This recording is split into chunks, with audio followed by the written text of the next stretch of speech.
Merhaba arkadaşlar, Gizemli Örgüler kanalına hoş geldiniz. Bugün sizlerle bu havuçlu tavşanı öreceğiz. Kocaman kulakları var, şapkası var. Şapkası çıkabiliyor bu arada. Şöyle göstereyim. Kulaklardan çıkartabiliyorsunuz. Şöyle yerlerini de ördük. Tulumu da çıkabiliyor. Şöyle arkadaşlar. Havucumuz da var.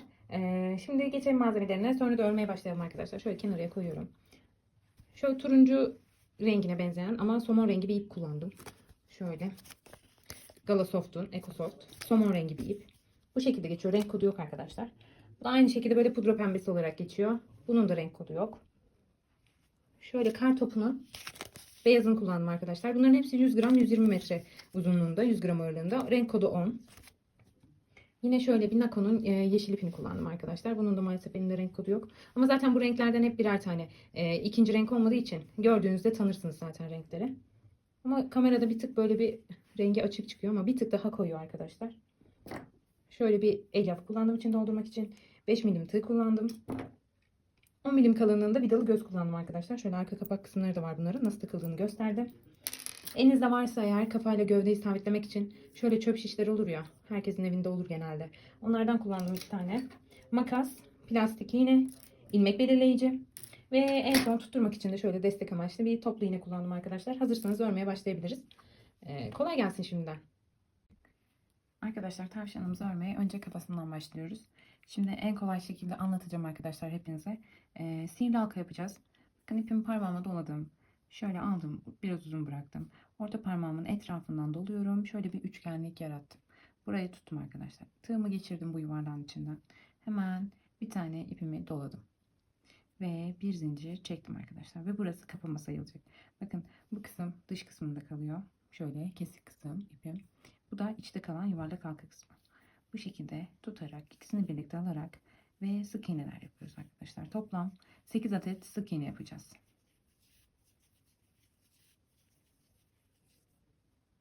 2, 4, 6, 7 ve 8 arkadaşlar. Şimdi bu şekilde sıkıştırıyoruz. Sihirli halkamızı kapatacağız. Biraz zor kapanıyor. Çok aşırı çekmeyin, ip kopar.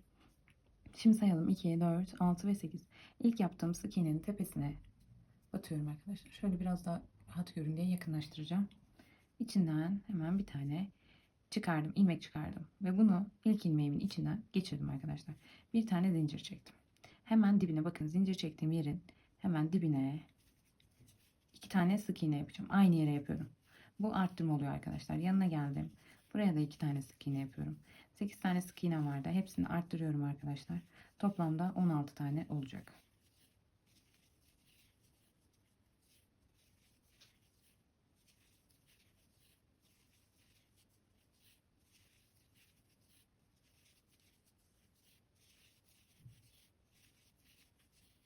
Sıramızın sonuna geldik arkadaşlar. Şimdi ilmeklerimizi sayalım. 2, 4, 6, 8, 10, 12, 14 ve 16. Bakın şurası kapama yaptığımız, bu da zincir çektiğimiz yer. Bunları bırakıyoruz. Hemen ilk sık iğnemizin tepesine batıp çıkardık arkadaşlar. Kapama yaptık. Bir tane zincir çektik. Her zaman sıraların, yani kafada sıralarda bu şekilde yapacağız arkadaşlar. Şimdi diğer sıramıza geçelim. Biz 3. sırada bir tane sık iğne yapıyoruz. Yine zincir çektiğimiz yerin hemen dibine batıyoruz. Yanına bir tane arttırma yapıyoruz arkadaşlar. Bir sık iğne, bir arttırma. Bu şekilde toplam 24 tane sık iğnemiz olacak arkadaşlar sıra sonunda. Hepsini bu şekilde yapacağız sıra sonuna kadar. Bir sık iğne, bir arttırma, bir sık iğne, bir arttırma. 8 adet arttırma yapıyorum arkadaşlar.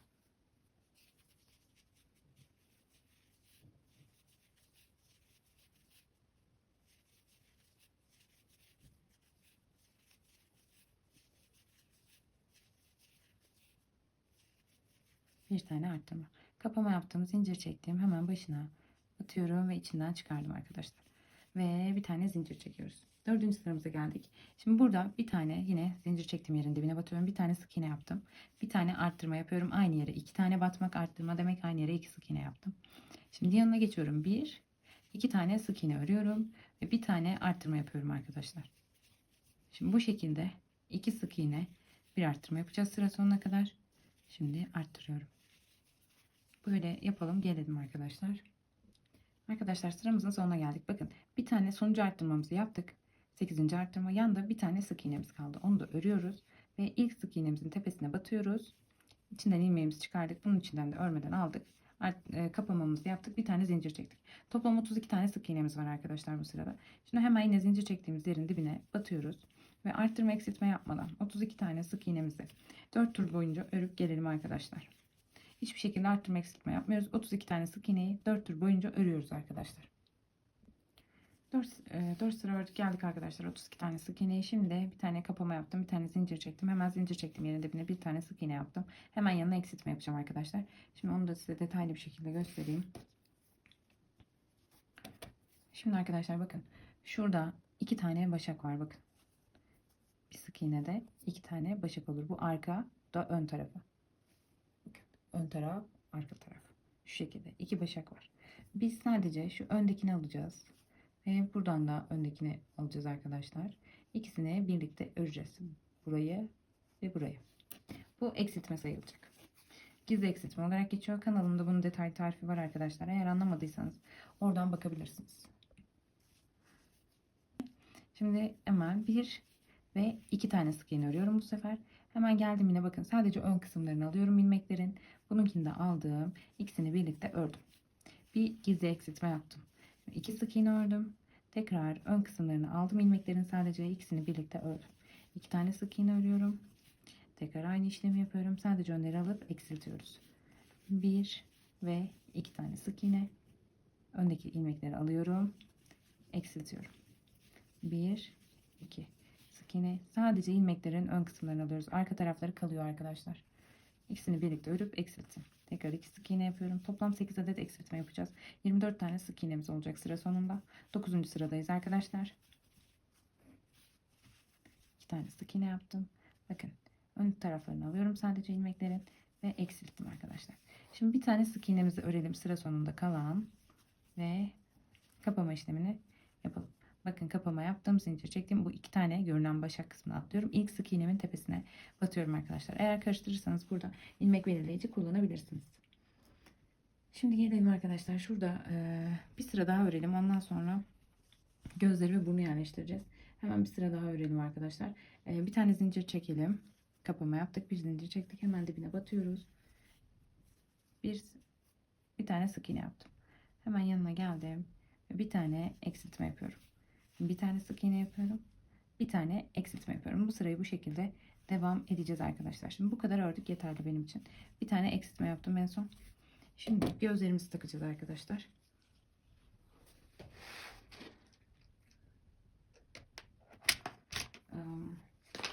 Ben bunun için yeşil bir göz kullanmıştım. Şöyle 10 milim kalınlığında yeşil bir göz. Ama bu sefer farklı renkte bir göz kullanacağım. Ama siz eğer isterseniz şöyle bulamazsanız bu renklilerin fiyatları da bir tık daha pahalı oluyor. Ama böyle siyah düz bir göz de kullanabilirsiniz arkadaşlar. Ben renkli göz seviyorum. Elimde de var bolca. O yüzden kullanacağım arkadaşlar. Kahve tonlarında bir göz kullanacağım. Şöyle 10 milim arkadaşlar. Vidalı göz yerleştireceğiz şimdi sizinle.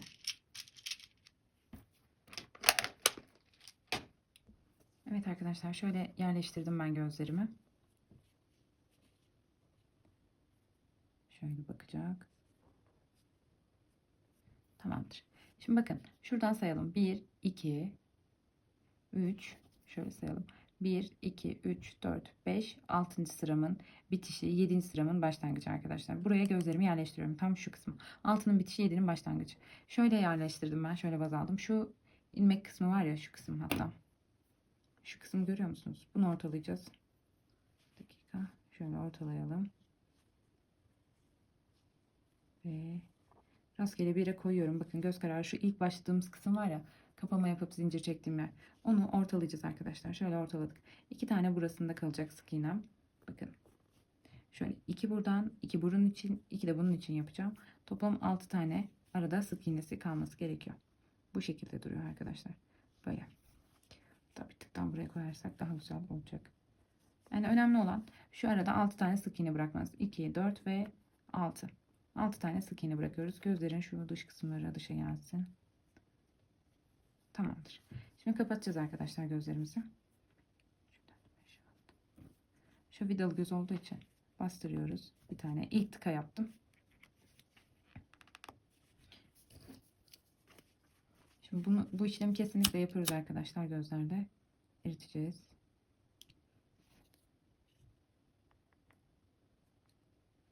Böyle kapanacak. Bunu da yakalım.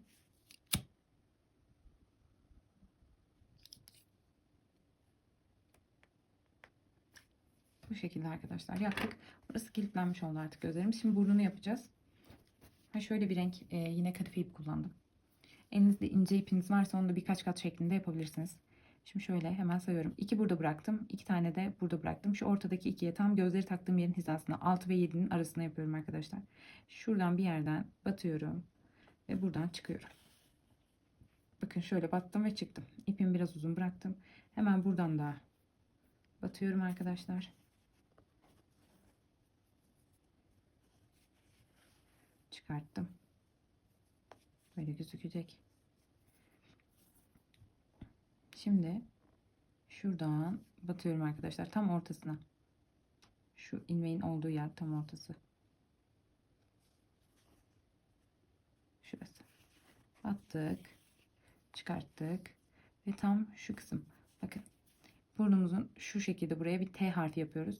Şunun hemen bakın, hafif böyle elim bunu iğneyle kaldırdım.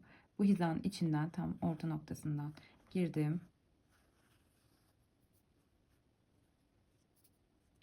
Ve burnumuz hazır arkadaşlar. Şunu da buradan çıkardım arkadaşlar. Şuradan içeriye koyayım mı? Orada bağlayacağız. Bu şekilde elimizle düzeltiyoruz. İğneyle işimiz bitti arkadaşlar.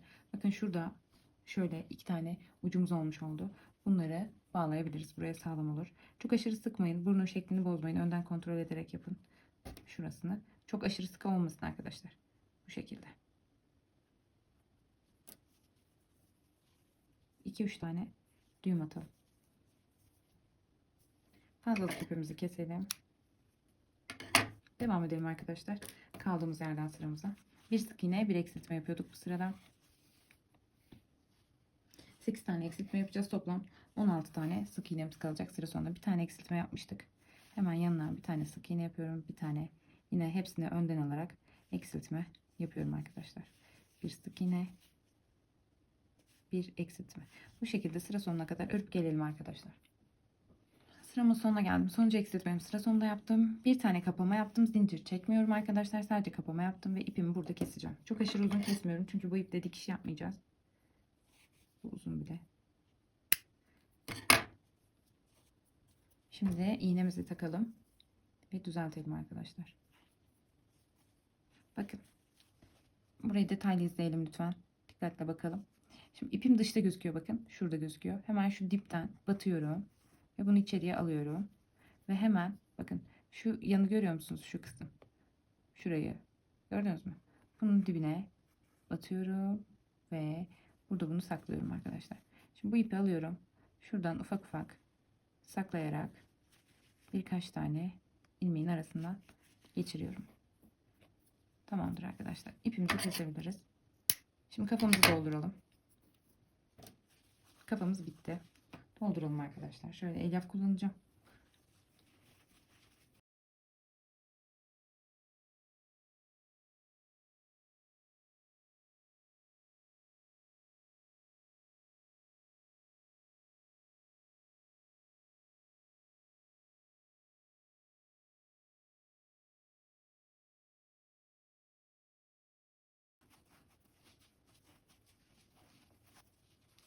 Kafamızı doldurma işlemi bitti arkadaşlar. Şu şekilde gözüküyor. Güzelce doldurdum ama buralarının da açılıp yünlerin çıkmasına, elyafların çıkmasını istemiyoruz. Ona dikkat edelim. Çok aşırı da doldurmayın arkadaşlar. Benim bir tık fazla bile olmuş. Bunları da düzeltelim. Tamamdır. Şimdi gövdeye geçiyoruz. Şimdi ilk ayağı ördüm arkadaşlar ben. Onun da şu kısmını göstereceğim size.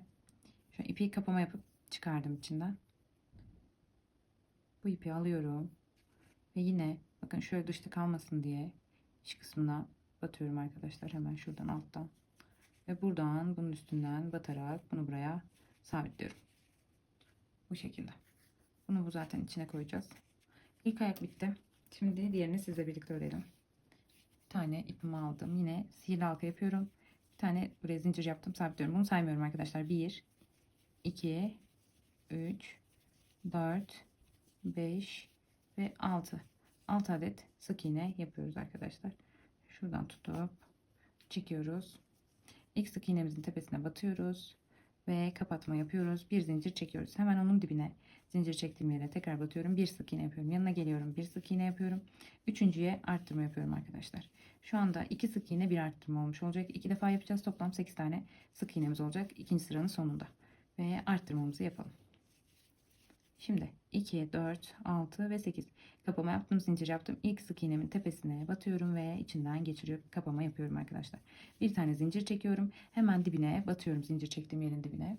10 tane sık iğnem olacak arkadaşlar. Şimdi bu sırada 3 sık iğne bir arttırma yapacağız. 3 sık iğne ördüm. Bir tane arttırma yapıyorum. Toplam 2 defa arttırma yapacağız. Bir 3 sık iğne daha örüyorum. Bu 2. Bu da 3 arkadaşlar. Şuraya arttırma yapıyoruz. Son sıra sonunda arttırma yaptım. Kapama yaptığım yer zincir çektiğim ve ilk ördüğüm sık iğnemin tepesine batıyorum ve bir zincir çıkartıyorum kapatıp. Hemen bunun dibine batıyorum. 10 tane sık iğnem vardı arkadaşlar. Bu sırada 10 tane sık iğnemizi arttırma eksiltme yapmadan hepsine batarak örüyoruz.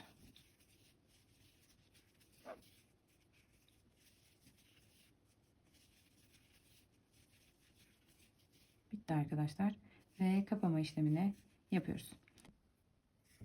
Ayaklarımızı tamamladık arkadaşlar. Şimdi 2 tane zincir çekiyorum. Şimdi arkadaşlar bakın. İlk ayağımıza batacağız ve kapama yaparak birleştireceğiz. Şimdi burada toplam 10 tane sık iğnemiz vardı. Ama bakın şu kısım, şöyle göstereyim. Bu zincir çektiğimiz yer şurası ve kapama yaptığımız yer. Şurası, ikisi de aynı ilmek aslında arkadaşlar, sık iğne. Yani bu kapama yaptığımız için böyle duruyor. Şimdi bunu göstereceğim arkadaşlar size. Şuraya koyuyorum. Hemen bakın şuraya. Bu zincir çektiğimiz yerin yanındaki şu boşluğa batıyorum arkadaşlar ben. Buraya battım. 2 tane zincir çekmiştim. Şöyle zincirim. Battık. Bir tane buradan ilmek çıkardım. Bunun içinden geçirdim. Tekrar göstereceğim size. Bakın arkadaşlar. Buraya geldim. Buradan hemen zincir çektiğim yerin yanında kapama yaptığım yerin bir tane ilmek çıkardım ve bunun içinden geçirip kapama yaptım arkadaşlar. Şimdi bir tane zincir çektim. Hemen yanına bir tane sık iğne yapıyorum arkadaşlar. Şimdi bu ilk yaptığım sık iğnenin tepesine bir tane ilmek belirleyici takacağım. Taktım. Bunu kaybetmeyeceğiz arkadaşlar. Şimdi 1 2 3 4 5 6 7 8 9 ve 10. 10'uncuya battım arkadaşlar. Şimdi zincir çektiğimiz kısımlara geldik. Şöyle durması gerekiyor. Bakın. Şimdi şuraya batarsak bu fazladan ilmek demek olacak. Biz 10 taneyi ördük arkadaşlar. Bu kapama yaptığım yerin yanı. Zincir çektiğim yere 2 tane, bu ikisine sık iğne yapacağım bir tane. Ama burada delik olsun istemediğim için buraya bir tane batıyorum. Hemen zincir çektiğimiz yerden de sık iğnemizi yapıyoruz arkadaşlar. Bakın aldık. Şu ikisi. Şöyle. Görüyor musunuz? Batırıyorum. Bu ikisi. Bez olduğu için biraz bazen gözükmüyor. Hemen ilk zincirimin tepesine battım. Bakın üçünü birlikte çıkartıyorum. Ve delik oluşmamış oluyor. Hemen yanına gidiyorum. Şu üstteki bakın. Üstteki kısımlarını alarak buraya bir tane sık iğne yapıyorum. Şimdi şuraya batmayacağız. Bunu şöyle alıyoruz arkadaşlar. Çıkardık. Yanındakine batıyoruz. Ve bir tane sık iğne yaptık. Sayacağız arkadaşlar burada. Bu birinci yapmış olduğumuz olacak. 2, 3, 4, 5, 6, 7, 8, 9 ve buna da yaptığımızda 10. olacak arkadaşlar. Örerek devam edelim. 10 tane olacak. 3, 4, 5, 6, 7, 8, 9, 10. 10 tane ördüm arkadaşlar. Bakın şimdi ilk yaptığım sık iğnem burası. Buna gelip batarsam ben ne olacak? Burası çok boşluk duracak arkadaşlar. O yüzden şuranın ortasından batıyor, pardon 10 tane yaptım. Buraya 2 tane zincir yapmıştık. Onu yapmayı unuttuk arkadaşlar. Hemen onu da yapalım. 1 ve 2. 2 tane zincirimizi de örelim. Bakın 1 ve 2 batacağız. Şu birinci zincirimiz. Bu ikinci zincirimiz. Birer tane sık iğne yaptım. Şimdi bu ilk kapama yaptığımız yere, ilmek yaptığımız yere batıyoruz. İlmek belirleyicimi çıkarttım. Hemen buraya batıyorum. Bakın böyle batarsam delik oluşacak arkadaşlar. Gördünüz mü bunu? Ben bunun oluşmasını istemiyorum. O yüzden bakın açıyorum. Buraya batacağız. Ama şuraya bir tane şöyle sık iğne yapıyorum. Ve buraya bir tane batıyorum ve kapamamı yapıyorum arkadaşlar. 3 tane ilmekle bir tane zincir çektim. Şimdi bakın toplam buraya 2 tane zincir çekmiştik. Bir tarafına 2, bir tarafına 2, 4 tane sık iğnemiz oldu fazladan. Burada da 10 tane, burada da 10 tane var. Toplam 24 tane sık iğnemiz oldu bu sırada arkadaşlar. Şimdi bir sıra, 2 sıra boyunca bu 24 tane sık iğneyi eksiltme arttırma yapmadan öreceğiz. Hemen zincir çektiğim yerin dibine batıyorum. Bir tane sık iğne yapıyorum arkadaşlar. Siz burada ilmek belirleyici takabilirsiniz yine. Anlayamazsanız. Şu ilk yaptığınız sık iğnenin tepesine ilmek belirleyici takın arkadaşlar. Bu şekilde 2 sıra boyunca arttırma eksiltme yapmadan 24 tane sık iğnemizi öreceğiz arkadaşlar. Şu kısımları göstereyim, sonra kalanını örüp geleceğiz arkadaşlar. Bakın bütün hepsinin tepesine batıyorum. Bakın buradakilerin hepsinin tepesine batıyorum arkadaşlar. Toplam 24 tane olacak zaten. İlmeklerinizi sayarak ilerleyin. Benimle birlikte örürseniz hızlandırma falan yapmadan çok net bir şekilde tarif ortaya çıkar. Herhangi bir eksiklik vermiyorum arkadaşlar. Tarifler olduğu gibi sizinle birlikte çekiyorum, örüyorum. Birebir aynısı oluyor. Kesinlikle kesip de arkada farklı bir şeyler örmüyorum arkadaşlar. İlk sırayı birlikte örmüş olduk. Bakın buraya kadar sayın. 24 tane sık iğnemiz olacak. Şurası kapama yaptığınız, bu da zincir çektiğimiz ilmek. O yüzden bu şekilde gözüküyor. Kapama, zincir. Bu da ilk sık iğne. Bunun tepesine batıyorum.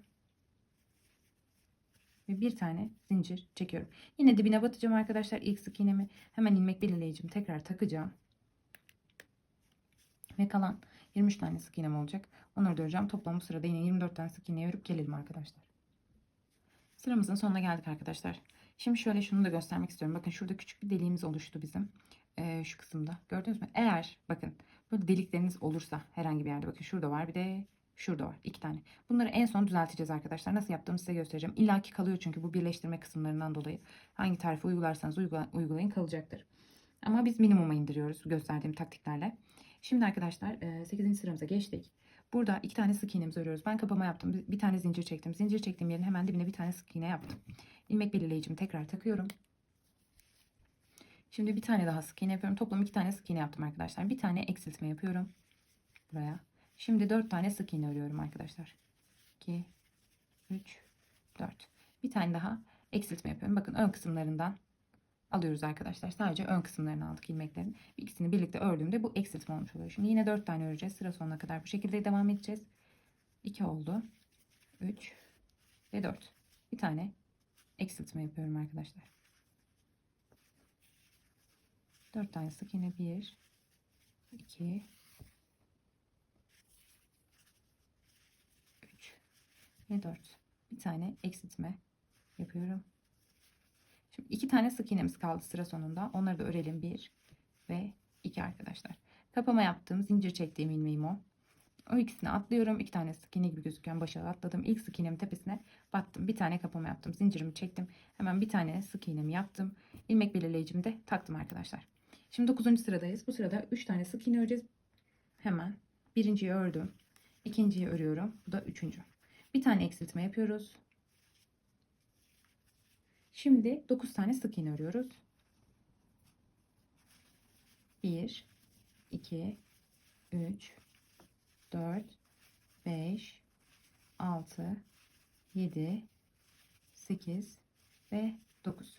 Şimdi bir tane daha eksiltme yapıyoruz.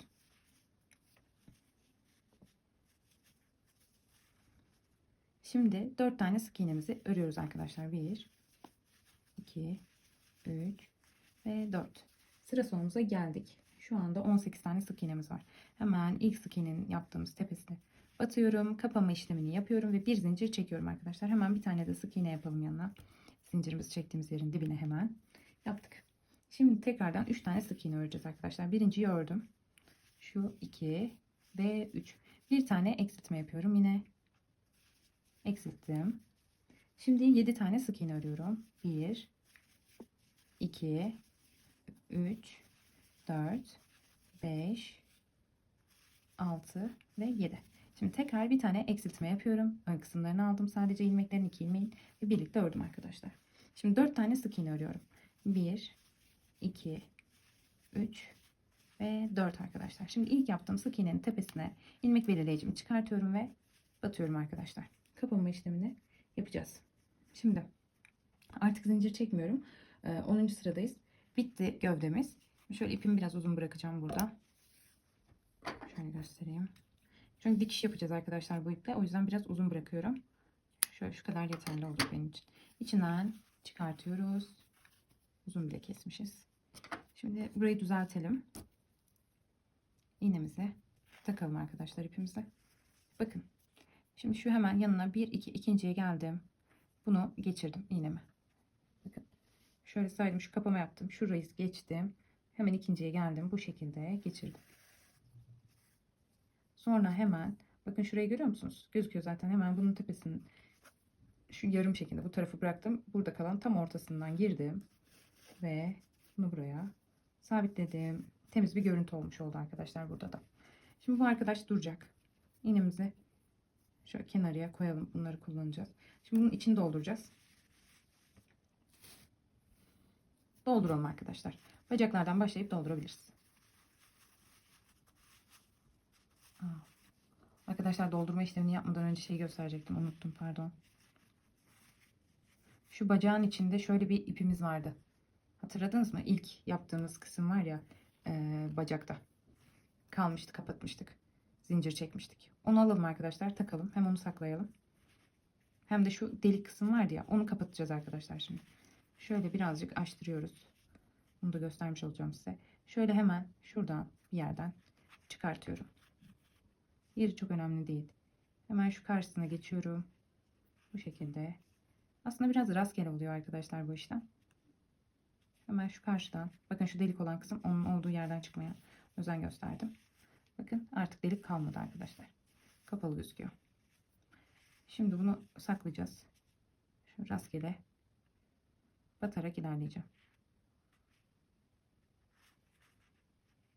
Birkaç tane çıkarttım. Bunu da içine saklayacağım arkadaşlar böyle.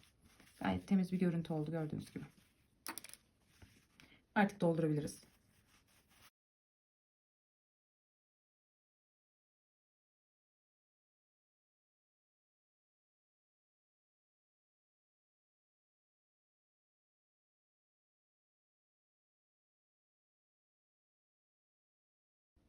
Arkadaşlar şimdi kulaklara geçiyoruz. Şöyle ben bir tanesini yapmıştım. Şimdi diğerini sizle beraber yapacağız.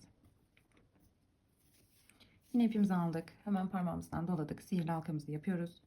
Bir tane zincir çektim. Sihirli halkanın içine kapatma olarak sayılıyor. Bunu saymıyoruz arkadaşlar. 6 tane sık iğne yapıyorum. 2 oldu. 3, 4, 5 ve 6 sayalım. 2, 4, 6. Şu ucundan tutuyorum arkadaşlar. Böyle tutmayın. Böyle tutarsanız kapatamazsınız. Uç kısmından tutuyorum. Şöyle yardım ederek. Kadife ip biraz zor oluyor. Çıkartalım. Böyle çekerek kapattım. Dolu bir şekilde kapanıyor zaten. Şimdi şöyle hemen ilk sık iğnemin tepesine battım ve kapama işlemi yaptım arkadaşlar. Bu aşamada ilmek belirleyici kullanacağız. Hemen bakın yanındakine, normalde bir tane zincir çekip hemen dibine yapıyorduk ya, kulaklarda öyle değil. Yanındakine geliyorum. Hemen batıyorum arkadaşlar. Bir tane sık iğne yapıyorum. Bu yaptığım ilk sık iğne bizim belirleyici ilmeğimiz oluyor arkadaşlar. Buraya ilmek belirleyici takalım. Bunu kaybetmememiz gerekiyor. Hemen yanına bir tane daha yapıyorum. Aynı yere 2 tane sık iğne yaptım. 6 tane arttırma yapacağız arkadaşlar toplam. Hepsini arttırıyoruz. Bütün sık iğneleri arttırarak örüyoruz arkadaşlar. 12 tane sık iğnemiz olacak sıra sonunda.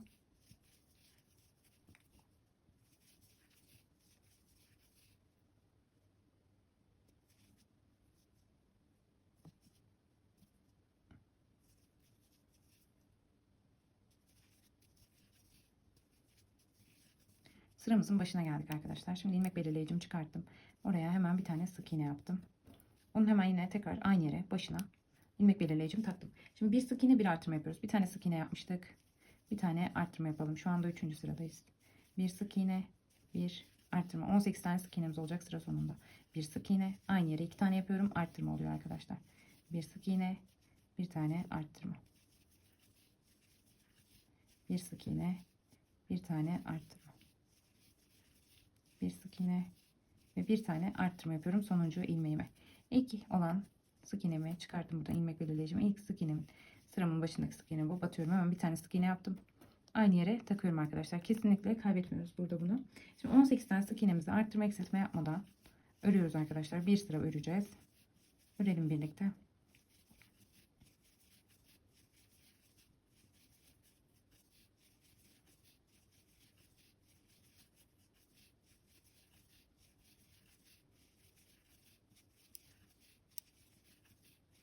Ördük arkadaşlar. Sıramızın başına gelmiş olduk. Hemen ilmek belirleyicimi çıkarttım. Tekrar içine bir tane sık iğne yaptım aynı yere.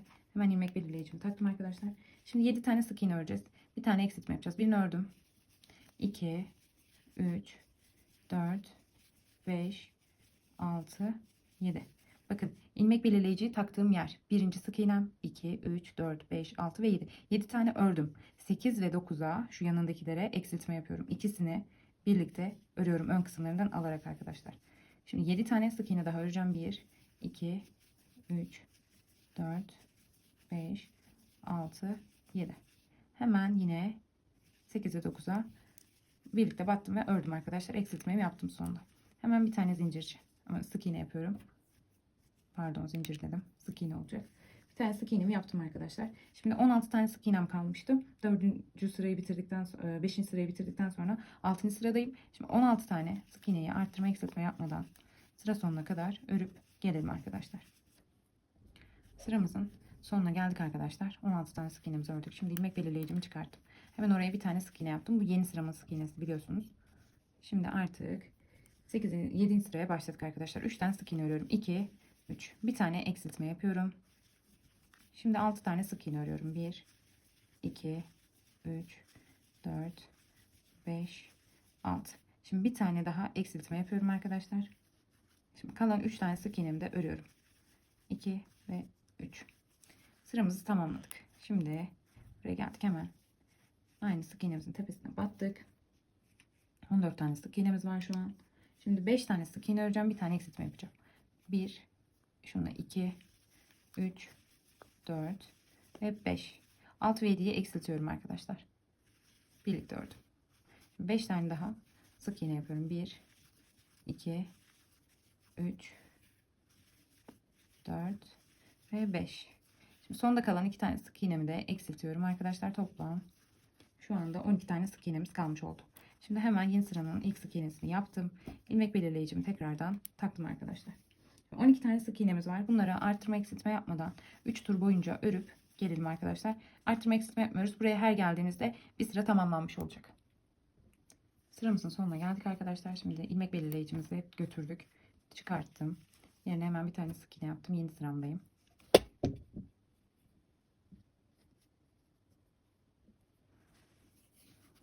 Şimdi arkadaşlar ilmek belirleyicimizi taktık.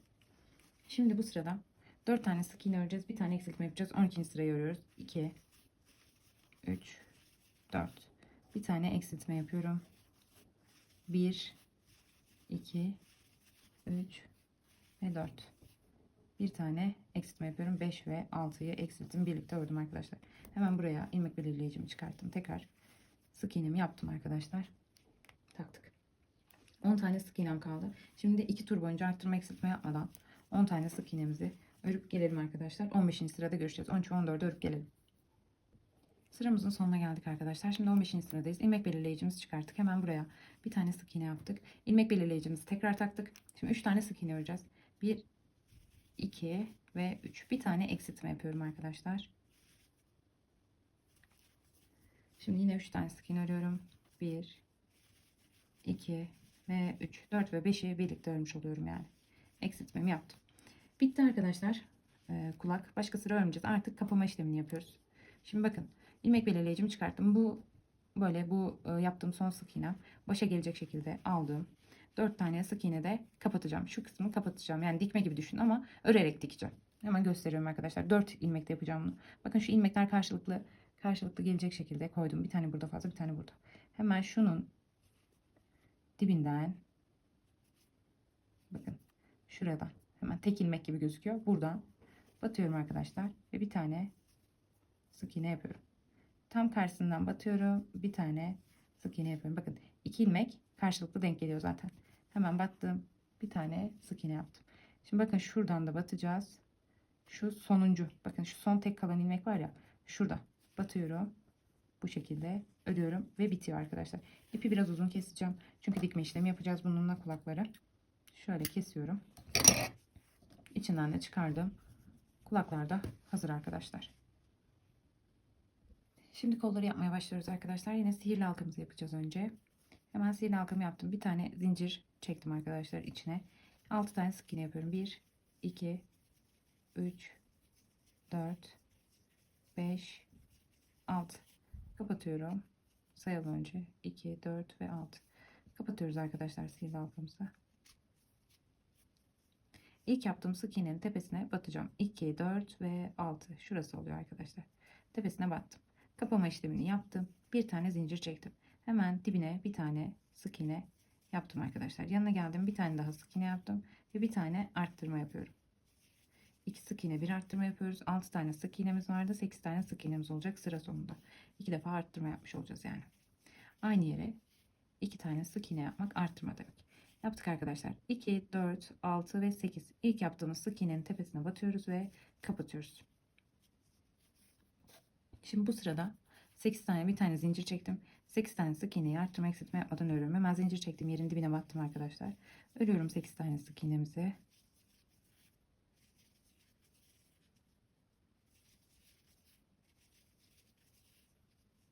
Sıramızın sonuna geldik arkadaşlar. 2, 4, 6 ve 8.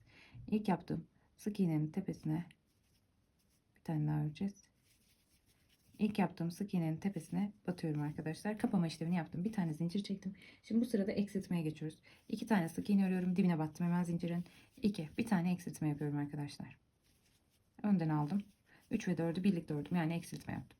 Şimdi 1 ve 2. 2 tane sık iğne ördüm. Ve son 2 ilmeğimi de eksilttim arkadaşlar. Bu şekilde. Geldik sıranın, bakın zaten belli oluyor sıranın sonuna. Hemen burada bir tane kapama yaptım. İpimi biraz uzun olacak şekilde çıkartıyorum arkadaşlar. Kolumuz da bitti. Çok aşırı uzun yapmayın. Çok aşırı kısa da olmasın. Çünkü dikiş yapacağız bu iple. Şu kadar yeterli. Şu aşağıda kalan sallanan sihirli halkanın ipi var. Onu da kestim. Şöyle içine tıkıştırdım. Şimdi arkadaşlar şöyle ipimizi geçirelim iğnemize. Bakın. Yine aynı işlemi yapacağız. Bu tarafa değil. Bu tarafa doğru. Yani sağ tarafa doğru. Benim şu an sağımda. Sağ tarafa doğru. 1 ve 2. İkinci gözüken ilmeğin ikisinin altından giriyorum. Ve şurada çıkan bunun üst ucundan batıyorum. Tek taraflı. Ve hazır arkadaşlar. Bunu buraya bu şekilde sabitledim. İğnemizi çıkaralım. Şimdi dikme işlemine geçeceğiz. Ben bu koldan bir tane yapıp gelmiştim. Siz de yapacaksınız. 2 tane olacak toplam. Dikme işlemine başlayacağız. Şu gövdeyi biraz daha doldurmak istiyorum.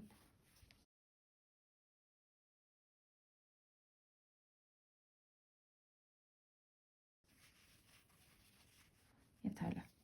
Şimdi arkadaşlar bakın. Bunu zaten kapatıp hazırlamıştık. Şuraya ipimizi güzelce geçiriyoruz. Gövdenin ipi. Şunları çekeyim daha rahat anlaşılsın. Önce gövde ve kafayı birleştireceğiz. Şimdi şu bakın şurada bir çizgimiz var, gördünüz mü? Bunun olduğu yere doğru şöyle göz kararı koyacağım ve ayarlayacağım. Şöyle yamuk olmasın arkadaşlar. Bu şekilde bunu buraya dikeceğiz. Şöyle benim çöp şişlerim var arkadaşlar elimde. Herkesin evinde vardır zaten. Onlardan yardım alıyorum. Çünkü kafa çok hareket ediyor. Şimdi hemen arkasını şöyle önünü önce ayarlayın. Şu şekilde durmasını istiyoruz. Arkaya gelin. Zaten bakın 2 nokta kesişmiş arkadaşlar. Bu şekilde hemen yukarıya şöyle daha açıklayıcı olsun istiyorum ama bakın şu kısımları almıyorum. Böyle böyle alarak dikmiyorum arkadaşlar. Ortalardan dikiyorum. Yani nasıl göstereyim. Şuraya battım mesela. Şu karşının ilmeğin ortasından çıkıyorum. Bakın bu kanadı var. Ön kanat ve arka kanat olarak ayıralım. Şuradan ve şuradan ortadan çıkıyorum. Şuraları tek tarafta alarak örmüyorum. Alt kısımda da aynısını yapacağım. Bakın şu ortadan çıkıyorum hep. İlmeklerin ortalarından çıkarak dikiş yapacağım. Burayı denkledik. Sabitledik. Ve bu şekilde dikeceğiz hepsini. Bakın bunun da ortasından aldım.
Dikme işlemimiz bitti arkadaşlar.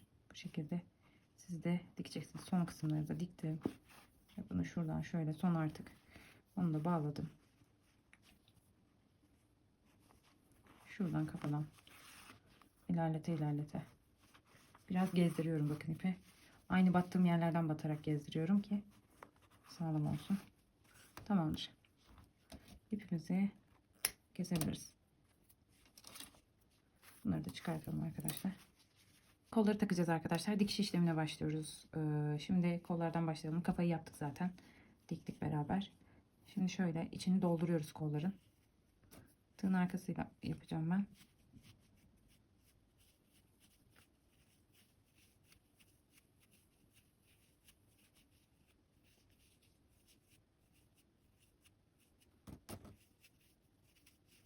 Çok koymanıza gerek yok arkadaşlar. Tamamdır.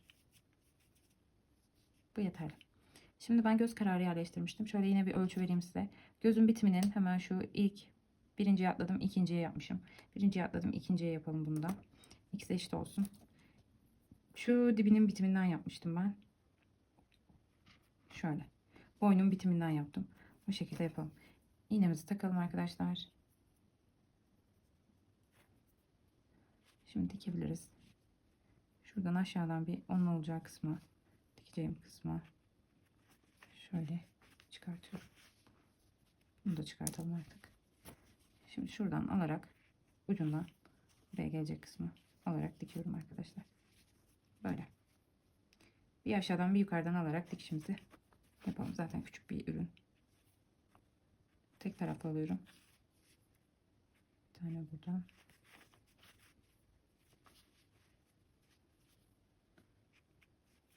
Bir tane de yukarıdan aldım. Arka tarafına geçtim. Bir tane alttan aldım. Bir tane yukarıdan aldım. Alttan alıyorum. Hizalayarak alıyorum gözümle. Hemen bakın şuradan da bütün ilmeklere batacağım. Bunu da aldım. Şu dibi kaldı. Hemen bakın şu boynunun olduğu yerden alıyorum. Battım. Ve şuradaki sonuncuya da batıyoruz.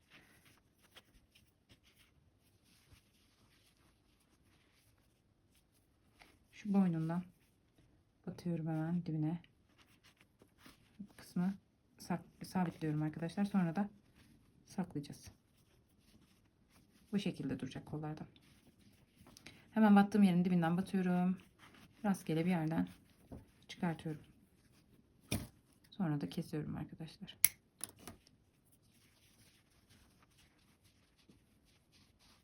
Kollar da hazır. Hazırsanız tulumuna başlayalım arkadaşlar. Tuluma başladık arkadaşlar. Yeşil ipimi aldım. Siz bu tulumu buna sabit kalmayın bu tarafa. İstediğiniz şekilde değiştirebilirsiniz. Hemen ipimi şöyle doladım tığıma. Tekrar göstereceğim bunu. Bakın ipimi aldım.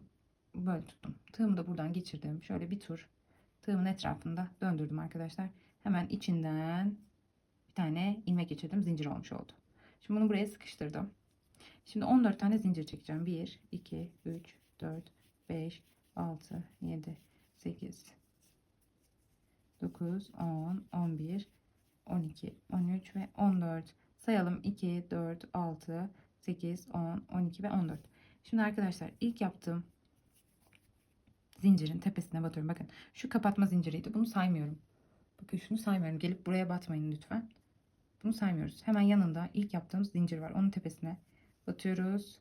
Ve bir tane şöyle karşılığını getirelim. Şöyle duracak. Şuraya batıyoruz. Batıyoruz arkadaşlar buna. Bir tanecik içinden ilmeği çıkardım ve bunun içinden de geçirdim. Kapama yapmış oldum. Bir tane zincir çektim. Şimdi hemen battığım yerin dibine arkadaşlar bir tane sık iğne yapıyorum. Gelen bütün zincirlerin şu tombul yerleri var ya, oralara tekli alarak aynen bunun gibi sık iğne yapacağız. Toplam 14 tane. Bakın şöyle almıyorum arkadaşlar. Şöyle almıyorum. Burası önemli. Şu tek kalan üstteki şu tombul kısımları alıyorum. Elimle düzelterek. İyi ki birazcık zor oluyor ama alışıyorsunuz arkadaşlar. Toplam 14 tane sık iğne yapacağız bu şekilde. Bakın şuradan batıyorum. Sadece üstteki tekli kısımlar önemli. Şu kısımları alıyorum sadece.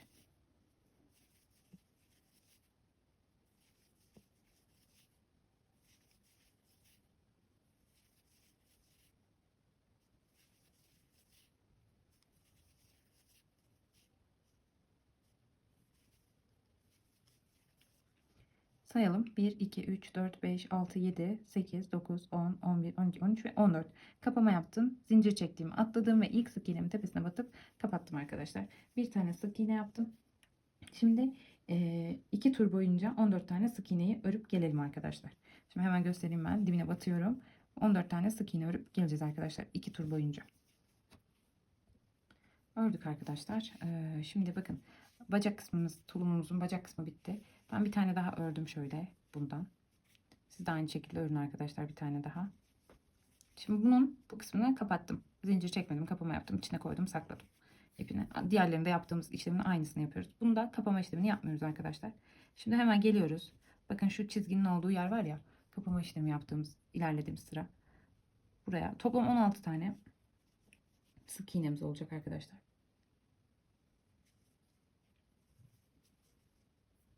Şuraya hemen batacağız. 14 tane sık iğnemiz olacak, pardon.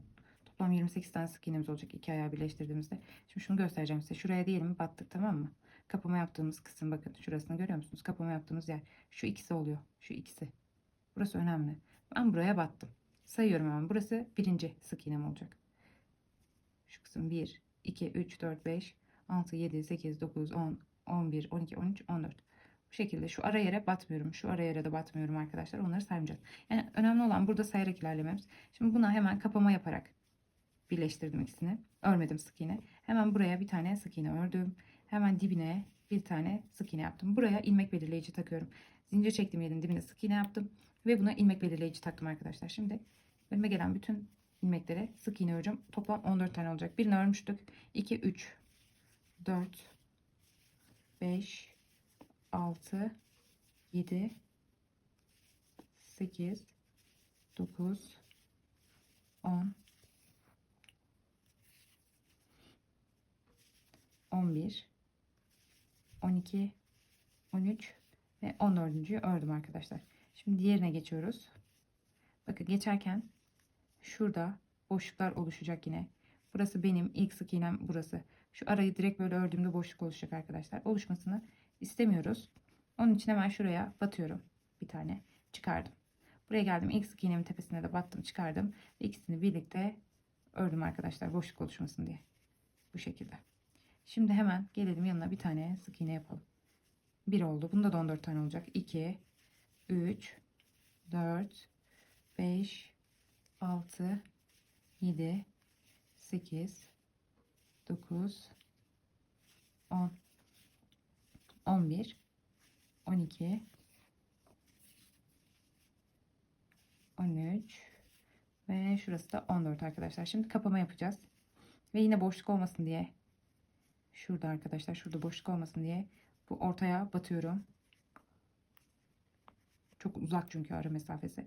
Ve hemen buraya da batıyorum arkadaşlar. Kapama işlemini bakın ikisinin içinden birlikte geçirdim ve yaptım. Bacaklar hazır. Bir tane zincir çektim burada. Şimdi diğer sıramıza geçiyoruz arkadaşlar. 6 tane sık iğne öreceğiz şimdi. Hemen zincir çektiğim yerin dibine bir tane sık iğne yapıyorum. Yanına geliyorum, yapıyorum. Toplam 6 tane sık iğne öreceğiz. 3 oldu. 4, 5 ve 6. Siz burada yine ilk sık iğnemizin tepesine ilmek belirleyici takabilirsiniz. Karıştırmamak için. Ben de takayım. Şimdi bir tane eksiltme yapıyorum. Sadece ön kısımlardan alıyorum. Bakın. 6 ördüm. 7 ve 8'i birlikte örüyorum. Ön kısımlarını alıp sadece. Şimdi arkadaşlar ördüm. Bir tane eksiltmemi yapmış oldum. 12 tane sık iğne öreceğim. 1, 2, 3, 4, 5, 6, 7, 8, 9, 10, 11 ve 12. Şimdi bir tane daha eksiltme yapıyorum arkadaşlar burada. Eksiltmemi yaptım. 6 tane sık iğnem var. Onu öreceğim. 1, 2, 3, 4, 5 ve 6. Sıramızın sonuna geldik arkadaşlar. Şimdi burada kapama işlemini yapacağız. Şunu da örmeyi unutmuşuz. 6. Şimdi kapama işlemini yapacağız. Bir tane burada, bir tane burada. Kapatıyoruz. İlk sık iğnemizin tepesine battık, kapattık. Zincirimizi çektik. Şimdi hemen oraya bir tane sık iğne yapalım. Hemen tepesine ilmek belirleyicimizi taktık arkadaşlar. Şimdi 6 tane sık iğne öreceğiz. 2, 3. 3'te kalmıştık arkadaşlar. 3 tane sık iğne ördük. 6 tane olacak, toplam 4, 5 ve 6. Bir tane eksiltme yapıyorum. 10 tane sık iğne örüyorum. 1, 2, 3, 4, 5, 6, 7, 8, 9, 10. Bir tane daha eksiltme yapıyoruz. 11 ve 12'yi birlikte örmüş oldum. Tek ilmek haline geldi. 1, 2, toplam 6 tane de sık iğne öreceğiz şimdi sonunda. 2 oldu. 3, 4, 5, 6 arkadaşlar.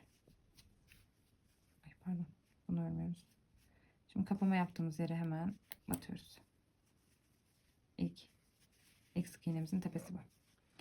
Burası bitti arkadaşlar. Şimdi askıları yapacağız. Bunu kapatıyoruz. Bu şekilde ipimizi kesiyoruz. Ve askıları yapacağız arkadaşlar. İpimizi kesmiştik. Bakın şöyle birazcık uzun kestim. Şu delikte olan kısımlar var ya, boşluklar. Onları kapatacağız. Önce şunu saklayalım arkadaşlar. Şu alttakini göstereyim size. İğnemize geçirdik. Bu tarafa doğru gidiyor bakın. Giden tarafına doğru ikinciye şöyle aşağıdan batıyorum. Geri dönüyorum. Ve şuradan hemen onun ilmeğinin olduğu kısma tekrar batıyorum arkadaşlar. Bu şekilde gözüküyor.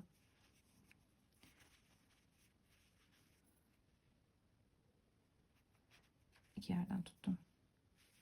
İpimi de geçiriyorum.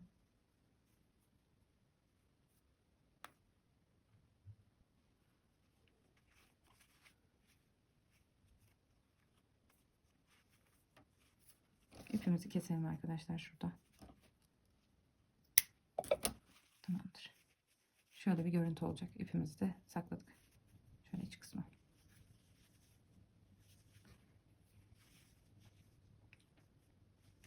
Şimdi arkadaşlar şununla iç kısımdaki delikleri dikeceğiz. Hem bunu saklayacağız. Yine bakın. İpimi hemen geliyorum gerisinden ikinciye battım. Hemen onun olduğu kısımdan ortasına battım, sıkıştırdım. Bakın şuralarda küçük küçük delikler var. Şurada var mesela. Buradan hem saklamış olacağım. Batıyorum. Karşısına batıyorum. Hem ipimi geçirmiş oluyorum hem de daha hoş bir görüntü oluşmasını sağlıyorum arkadaşlar. Yani delik falan var diye düşünmeyin, üzülmeyin. Bunları böyle kapatmak çok kolay oluyor.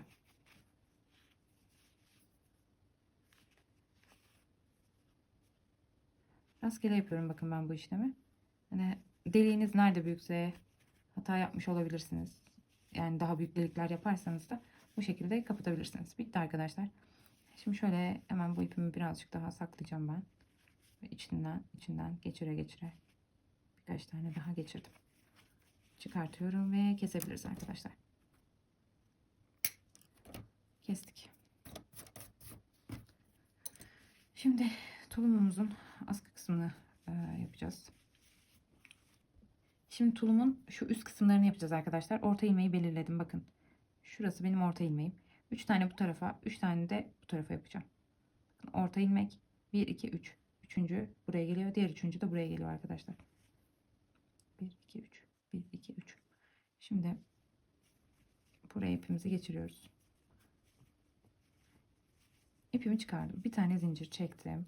Hemen dibine batıyorum. Bakın bu ipi de bununla yürüteceğim arkadaşlar içinde. Bir sık iğne yaptım. Bu ipimi aldım. Bunu tığımın üstüne koydum. Bir sık iğne de buraya yaptım. 2.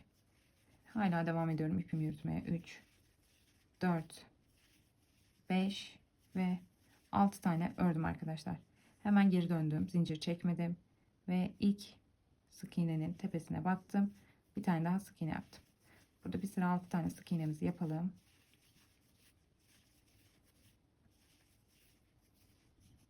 Yaptık arkadaşlar.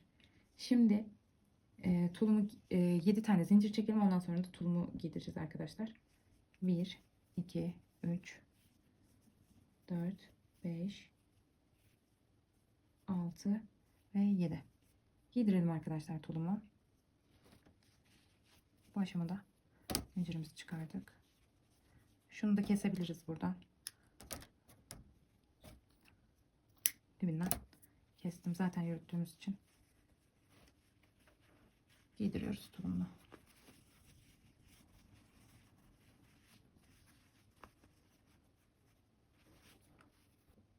Tuluma giydirdim arkadaşlar. Siz de giydirin bu aşamada. Şimdi şöyle 7 tane zincir çekmiştik. Bakın şuradan koldan geçiriyorum 7 tane zinciri. Arkaya geliyorum. Şimdi bakın arka ortayı buluyorum, hemen şurası. 2 tane yanına, şuraya, bir de buraya. Toplam şu kısma batacağız. Hemen 2 yanına geldim. Buraya tığımla bir tane sık iğne yapacağım arkadaşlar. Bu şekilde zincirle beraber bağlamış oldum. Sık iğne yaptım. Yanına 3 tane daha sık iğne yapıyorum. 2 oldu. Toplam 4 tane olacak. Burayı da çok sıkı yapmışız.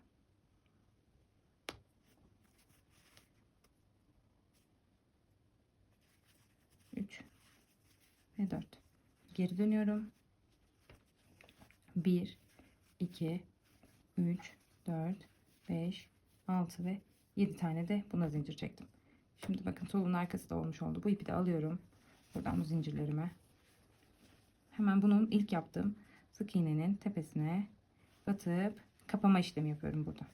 Kapatıyorum arkadaşlar bu şekilde. İçinden geçirelim. Birazcık şöyle uzun bıraktım.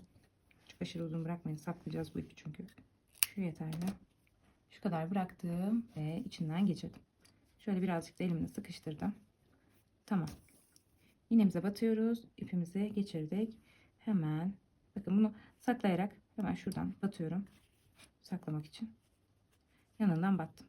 Saklayarak gidiyorum arkadaşlar. Şuraya bir tane de sağlamlaştırma ilmeği yapalım da çıkmasın.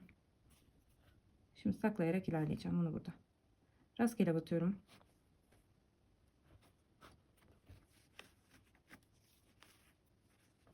İpimizi kesebiliriz.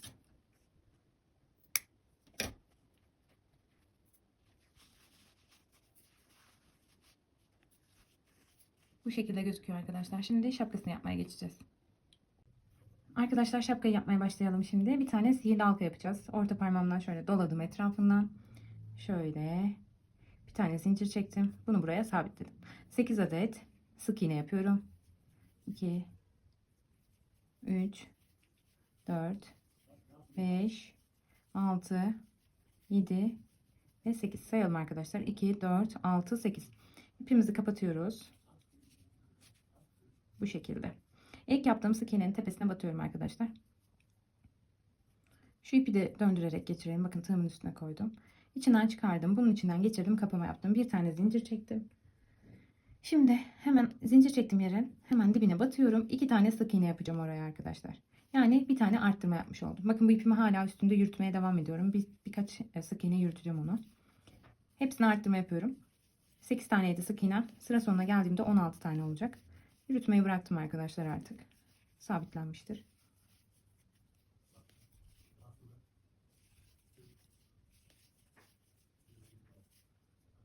Burayı da örelim. Sıramızın sonuna geldik arkadaşlar. Son arttırmamızı yaptık. Sayalım. 2, 4, 6, 8, 10, 12, 14 ve 16. 16. sık iğnemin tepesine battım. Yani aslında ilk yaptığımız sık iğne oluyor. Siz oraya ilmek belirleyici takabilirsiniz. Kapama yaptım. Hemen bir tane için zincir çektim. Zincir çektiğim yerin hemen dibine batıyorum arkadaşlar yine. Buraya da bir tane sık iğne yapıyorum. Şimdi buranın yanına bir tane daha arttırma yapacağım arkadaşlar. Bir sık iğne, bir arttırma yapmış oldum. Şimdi tekrar bir tane sık iğne yapıyorum. Bir tane arttırma yapıyorum. Sıra sonuna kadar bu şekilde ilerleyeceğiz. Bir sık iğne, bir arttırma şeklinde ilerleyeceğiz arkadaşlar. Örüp gelelim. Sıra sonunda 24 tane sık iğnemiz olacak. Sıramın sonuna geldim arkadaşlar. Sonuncu arttırmamı yaptım. Hemen bakın kapama yaptığım, zincir çektiğim bu iki taneyi atlıyorum. İlk yaptığım sık iğnenin tepesine batıyorum. İçinden ilmeğimi çıkarttım ve kapama yaptım arkadaşlar. Karşıdaki ilmekle bağladım. Şimdi bir tane zincir çektim. 2 tane sık iğne örüyorum arkadaşlar. 1, 2. Şimdi 4 tane zincir çekiyorum. 1, 2, 3 ve 4. 4 tane şuradaki sık iğnemizi atlayacağız. 1, 2, 3 ve 4. Beşinciye bir tane sık iğne yapacağız arkadaşlar. Bakın şöyle bir boşluk oluşacak burada. Şimdi 2 tane sık iğne öreceğim. Birinciyi ördüm. İkinciyi de örüyorum. Bir tane arttırma yapıyorum. Bir tane sık iğne örüyorum şimdi. Bir tane arttırma yapıyorum. Şimdi 2 tane sık iğne örüyorum. Bir tane arttırma yapacağım. Şimdi bir tane sık iğne örelim. Yanına arttırma yapalım. Yaptık. Şimdi 2 tane sık iğne örüyorum. Şimdi 4 tane zincir çekiyorum arkadaşlar. 1, 2, 3 ve 4. Sayalım. 2, 4. 4 tane sık iğne atladım ve 5.'ye batıyorum arkadaşlar. Bakın 1, 2, 3 ve 4 atladım. 5.'ye batıyorum ve bir sık iğne yapıyorum. Bir. Yanına bir sık iğne daha yapıyorum. Yani toplam 2 tane sık iğne yaptım. Sıramızın sonuna geldik arkadaşlar. Kapama işlemini burada tekrar yapıyoruz. Şimdi geçelim. 5. sıramızı yapıyoruz. 4. sıra önemli arkadaşlar. Lütfen kesmeden izleyin. Hemen dibine batıyorum. Bir tane sık iğne yaptım. Zincir çektim yerin yanına. Bir tane daha sık iğne yapıyorum. 2 oldu. Şimdi bakın bu zincir çektiğimiz kısımlar vardı ya, oralara batacağız arkadaşlar. Bakın şu üstte kalan yüzlerine batacağım. 4 tane zaten, 1, 2, 3 ve 4. Şöyle. Şu 4 tane yapacağım. Şimdi 1, 2, 3. sık iğnemi de yapıyorum arkadaşlar. Yanına bir tane arttırma yapıyorum. Zincirden 2 tanesini kullandım. Hemen bir tane daha sık iğne. Zincirin olduğu kısım, bakın. Şurayı görüyor musunuz? Zincirin olduğu kısım. Burası. Zincirin çıktığı kısım. Buraya da hemen bir tane sık iğne yapıyorum. Yanına bir sık iğne. Toplam 3 tane daha sık iğne yapacağız. Kaç oldu sayalım hemen. 1, 2. Burası çift oldu. Şurayı tekrar göstereceğim. Bakın sonuncu zincirin olduğu yere hemen şu kısmına batıyoruz. Şuraya değil de arkadaşlar. Bakın şöyle birleşik gözüküyor zaten. Gördünüz mü? Şöyle alınıyor. Böyle değil de şöyle alın. Bir tane sık iğne yapın. Yanına gelin. Bir tane daha sık iğne yapın. Kaç oldu sayalım hemen. Arttırma yaptıktan sonra 3 oldu. Şimdi hemen yanına bir tane arttırma yapıyorum. Yani sıra sonuna kadar 3 sık iğne bir arttırma yapacağız arkadaşlar. Yani bu işlem böyle devam edecek. 2, 3. Bir tane daha arttırma yapacağım. 1, 2, 3. Bir tane daha arttırma yapıyorum. 1, 2, 3. 2, 3. Bir tane daha arttırma yapıyorum. 1. Bakın tekrar zincire denk geldim. Hemen ona da batıyorum. 1. Şöyle sayalım. En son nerede arttırma yapmışız? Şurada arttırma yapmışız arkadaşlar. 1, 2, 3. Şurada arttırma yapacaktık. Bakın şurada 3 arttırma yaptım. 1, 2. Üçüncüyü yapmışım şurada. Burada hemen dördüncü arttırmamı yapıyorum. Şuraya 1. Zincir çektiğim yerdeyim. 2. Hala oradayım. 3. Hemen şuraya sonuncusuna bir tane arttırma yapıyorum. 3'ün yanına dördüncü zincirin olduğu yere arttırma yaptım. Bakın şimdi şurada şöyle bir boşluk var. Bu ikisini bu şekilde alıyorum. Bakın bunu tek almıyorum arkadaşlar. Bunun arka kanatı var.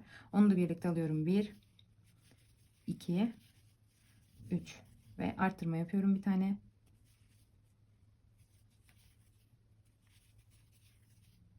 Yanına geldim. 1, 2, 3 arttıralım.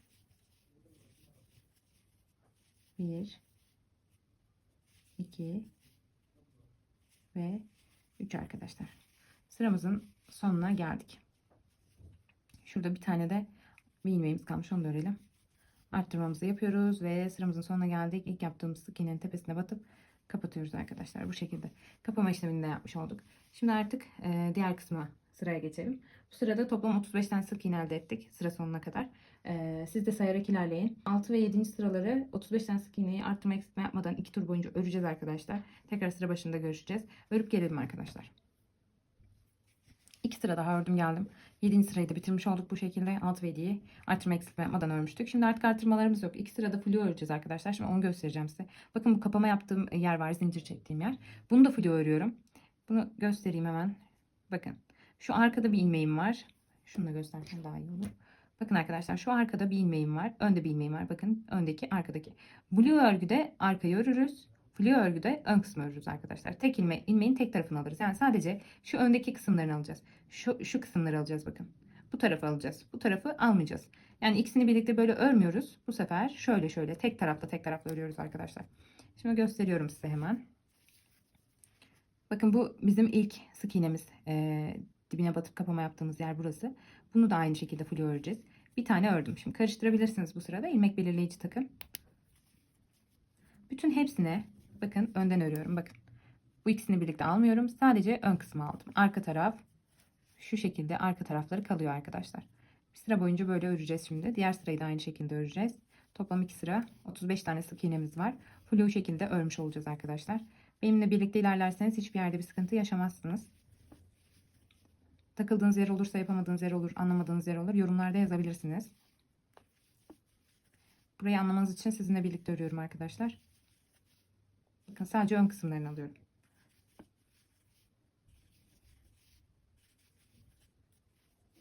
Biraz daha yaklaştırayım. Ön kısımlarını alıyorum sadece.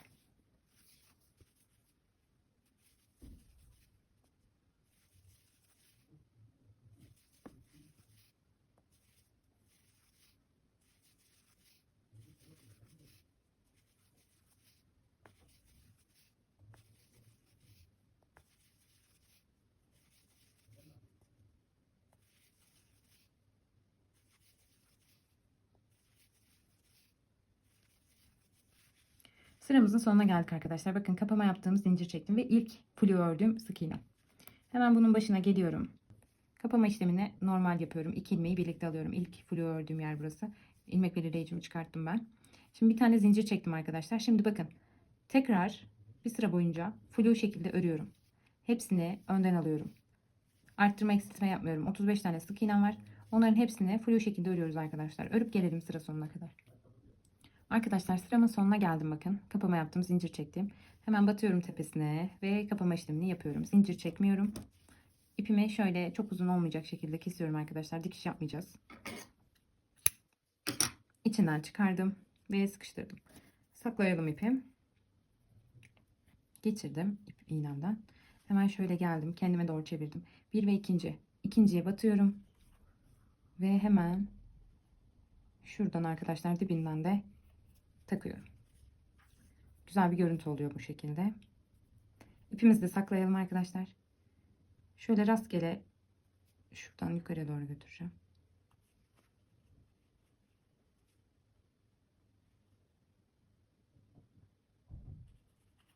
Bu şekilde rastgele götürdüm arkadaşlar. Çıkartıp kesebiliriz. Şu içtekini de zaten döndürmüştük. Onu da direkt kesiyorum o yüzden. Tavşanımızı alalım.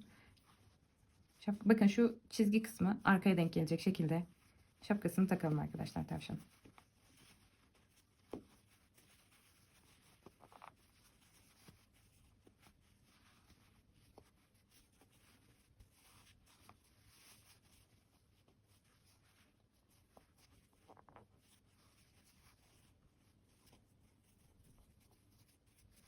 Tamamdır, şapkayı da taktık. Şimdi kulakları dikeceğiz. Şöyle kulaklarımız.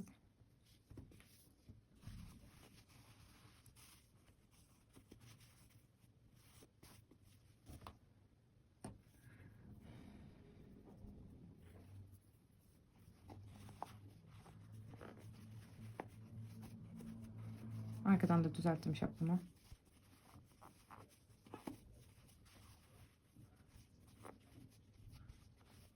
Şimdi bakın şu boşlukları görüyor musunuz? Bu boşlukların içine kulakları yerleştireceğiz arkadaşlar. Şöyle durmasını istiyorum. Şöyle duracak kulaklarımız. Bunun şu dip kısmından batıyorum. Karşıdan buradan çıkartıyorum.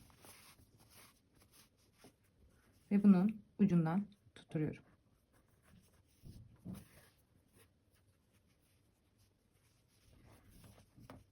Şimdi bunu bir buradan bir buradan alarak dikeceğim arkadaşlar.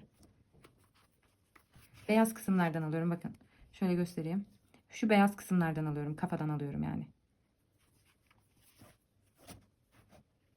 Bir tane ondan bir tane ondan alarak ilerliyorum arkadaşlar. Şu kısmını da alalım. Şurayı da alalım. Şimdi arkadaşlar kulağımızı bayağı diktik. Son yerini dikmiştim. Şimdi kapama işlemini yapacağız artık. Son tarafına gelmiştik. Şöyle geçirdim. Yine ikisinden birlikte. Sağlamlaştırdım. Şimdi artık kapatıyoruz. Dipten battım.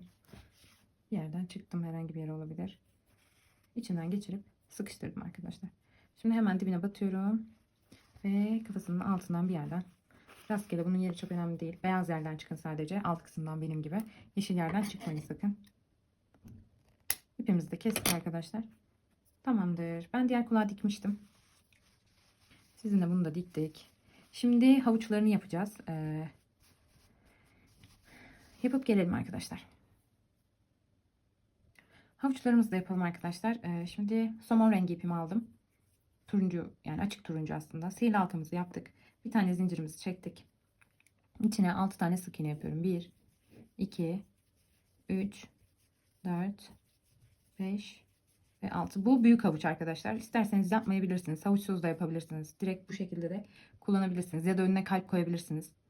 Farklı şekillerde çeşitlendirebilirsiniz. Kalp videom var. Onu bakarak yapabilirsiniz arkadaşlar. Önünde bir kalp tutuyor olabilir.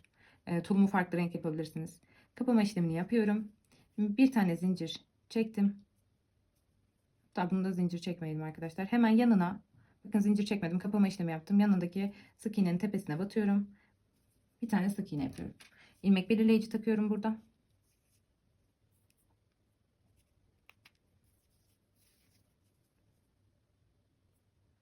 Hemen yanına bir tane daha sık iğne yaptım. Toplam 6 tane sık iğne doldurmuştuk sihirli halkaya. Bu sırada da arttırma eksiltme yapmadan 6 tane sık iğneyi örelim arkadaşlar. Dördüncüdeyim. Beşinci. Ve bu da sonuncu arkadaşlar.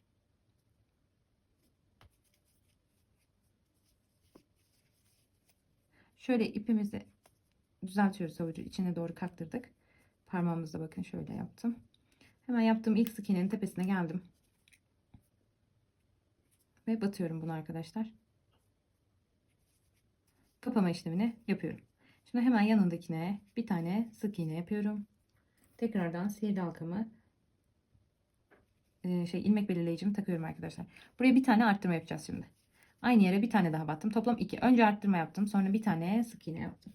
Şimdi bir tane daha arttırma yapıyorum. Toplam 3 tane arttırma yapacağız. Bu ikinci. Bir tane sık iğne yaptım. Ve sonuncu arttırmamı da yapıyorum. Yanına da bir tane sık iğnemi yapıyorum arkadaşlar. Sıra sonunda toplam 9 tane sık iğnemiz oldu. İlmek belirleyicimi çıkartıyorum.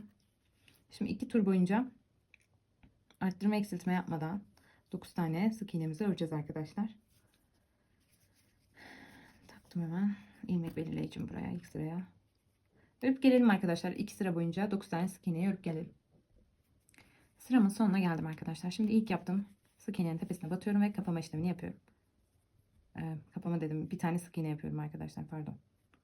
Sıramın sonuna geldim. Hemen buraya ilmek belirleyicimin olduğu yere de bir tane sık iğne yaptım. İlmek belirleyicimi tekrar taktım. Şimdi 2 sık iğne yapıyorum. Bir tane arttırma yapıyorum. Sıra sonuna kadar 3 tane arttırma yapacağız toplam. 2 tane sık iğne yapıyorum. Bir tane arttırma yapıyorum. Toplam 12 tane sık iğnemiz olacak bu sıranın sonunda. 2 sık iğne ve sonuncu arttırmamı yapıyorum sıra sonunda arkadaşlar. Şimdi artık eksiltmelere geçeceğiz. Bakın şu sihirli halkanın ucundaki ipi de bunun içine geriye böyle ittirdim. Orada saklamış oldum onu. Şimdi hemen ilmek belirleyicimin olduğu yere bir tane sık iğne yaptım. İlmek belirleyicimi tekrar takıyorum. Yanına bir sık iğne daha yapıyorum. Şimdi 2 sık iğne, bir eksiltme yapıyoruz arkadaşlar. Önden alıyorum eksiltmeler için. İkisinin de ön kısımlarını aldım ve birlikte ördüm arkadaşlar. Şimdi 2 tane sık iğne örüyorum. Bir tane eksiltme yapıyorum. İkisini birlikte örüyorum arkadaşlar. 2 tane sık iğne örüyorum. Bir tane eksiltme yapıyorum. Sonuncu ilmeğimi eksilttim arkadaşlar. Şimdi bunu çıkartalım. Buraya bir tane sık iğne yapalım. İlmek belirleyicimizi takalım. Şimdi buraya arkadaşlar eksiltme yapıyoruz. Bir sık iğne, bir eksiltme yapacağız. Sıra sonuna kadar bir sık iğne yapıyorum. Bir tane eksiltme yapıyorum. Bir sık iğne yapıyorum. Ve bir tane eksiltme yapıyorum arkadaşlar. Sıramızın sonuna geldik. Şimdi burada ipimi birazcık uzattım arkadaşlar. İçini dolduracağım artık. Çok aşırı doldurmayacağız zaten. Tığımızın arkasıyla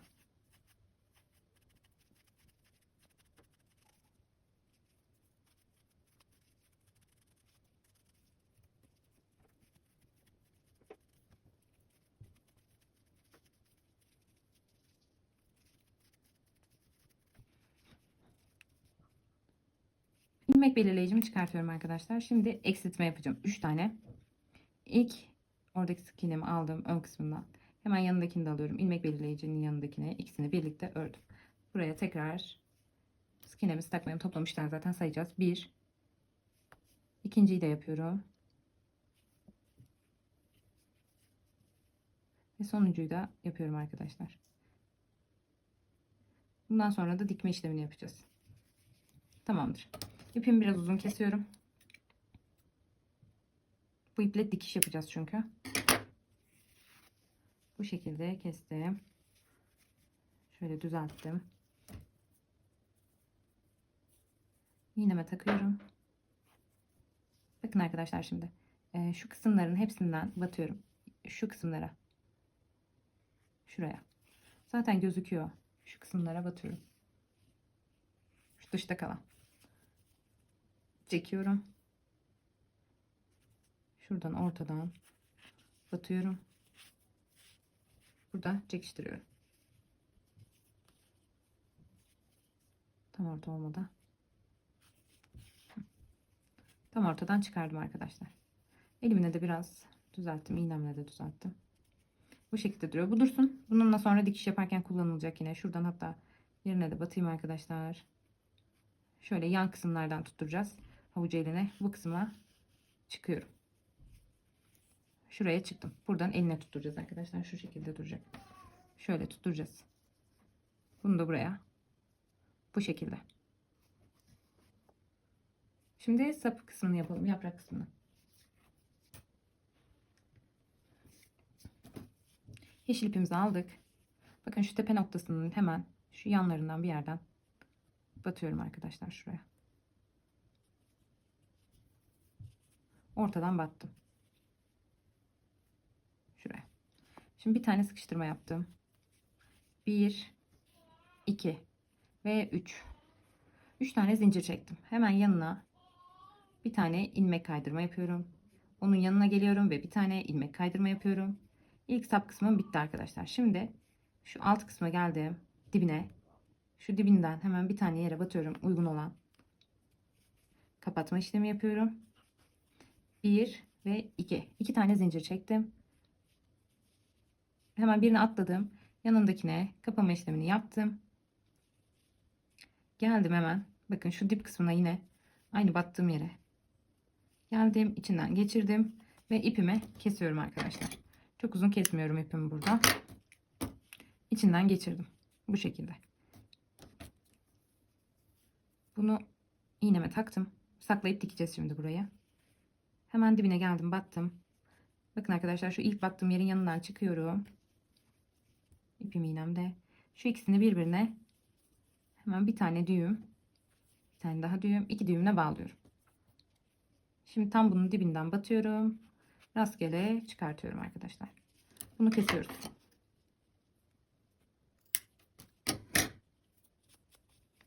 Bunu da aynı şekilde yapacağız. Çıkartıp keseceğiz arkadaşlar. Tam dip kısmından girdim. Çıkarttım. Biraz çekiştirdim ve kestim. Bu şekilde havucumuz hazır arkadaşlar. Şimdi küçük havuçları da yapalım. Yine turuncu ipimi aldım. Bu şapkasındaki havuçlar. Sihirli halka yapacağım. Bir tane zincir çektim, sabitledim. İçine 4 tane sihirli halka yapıyorum. 1, 2, 3 ve 4. Kapattım. İlkinin tepesine batıyorum arkadaşlar. İçinden geçirdim. Hemen yanındakine bir tane sık iğne yapıyorum. Bir sıra artırma eksiltme yapmadan 4 tane sık iğne örüyoruz. 1, 2, 3 ve şurası.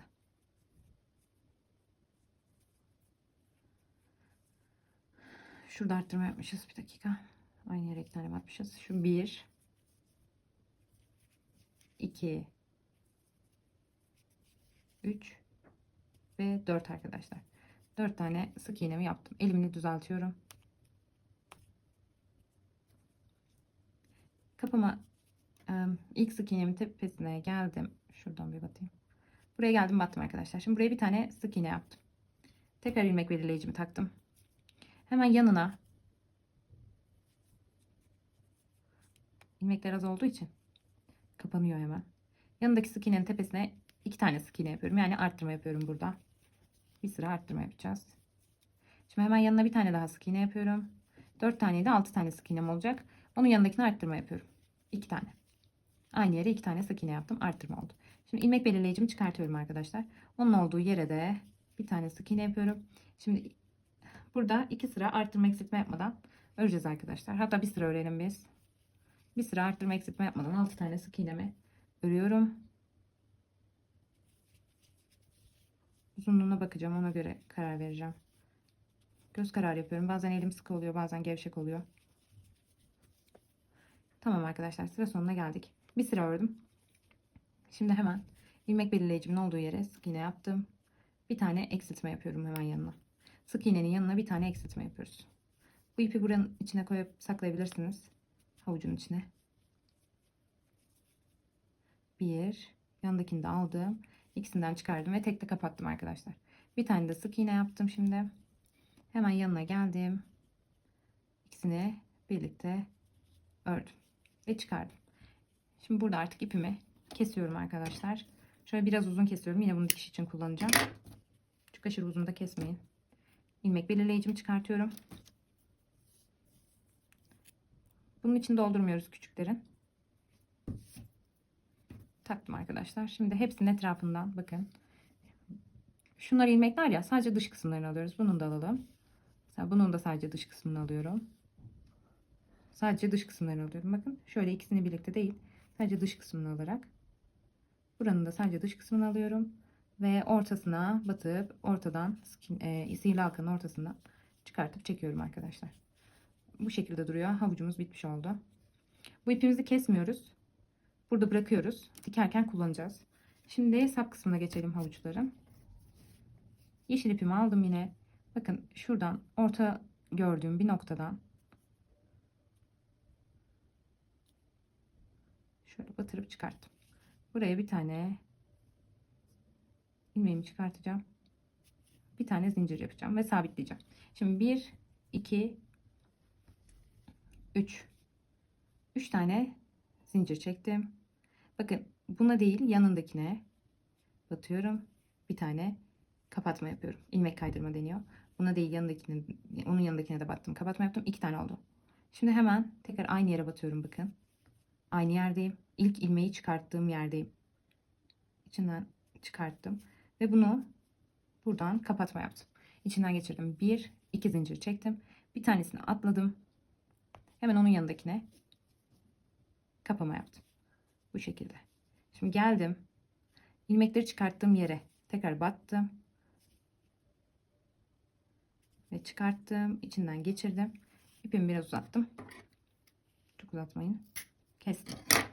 İkisinin içinden. Az önce yaptığım işlemin aynısını yapıyorum arkadaşlar burada da. İpleri bağlayacağız. Sonra da saklayacağız. Şuradaki ipten başlayayım. Tam dibinden batıyorum ve karşısına çıkartıp burada bağlama işlemini yapıyoruz. 1, 2 tane düğüm attım arkadaşlar. Şimdi iplerimi saklayacağım.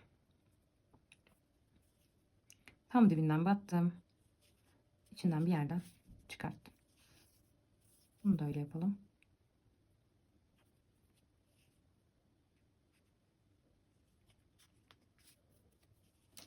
İpleri keselim. Bundan bir tane daha örüp gelelim arkadaşlar. Bu 2 tane olacak. Bu da bir tane olacak. Bu şekilde havuçlarımız gözüküyor. Örüp gelelim. Evet arkadaşlar, bu şekilde dikiş işlemlerini de yaptım ben. Yani bunların dikimi çok kolay. Ölçüsü de yok. Göz kararı koyup bu turunculardan hepsini alt kısmından bir sıra şeklinde şöyle bakın gözüküyor zaten, dikiyorsunuz. Bunu da sadece ellerine diktim. İsterseniz dikmeyebilirsiniz. Buna çanta falan da yapıp asabilirsiniz de yanına. Buradan zincir çıkartırsınız, asabilirsiniz o şekilde. Böyle gayet bence şeker oldu. Kanalıma abone olmayı, beğeni ve takip yapmayı unutmayın arkadaşlar. Yorumlarınızı bekliyorum. Örürseniz eğer fotoğraflarınızı bekliyorum. Instagram adresime gönderebilirsiniz. Ben de paylaşım yaparım. Şimdiden teşekkür ederim arkadaşlar, beni buraya kadar izlediğiniz için. İyi günler.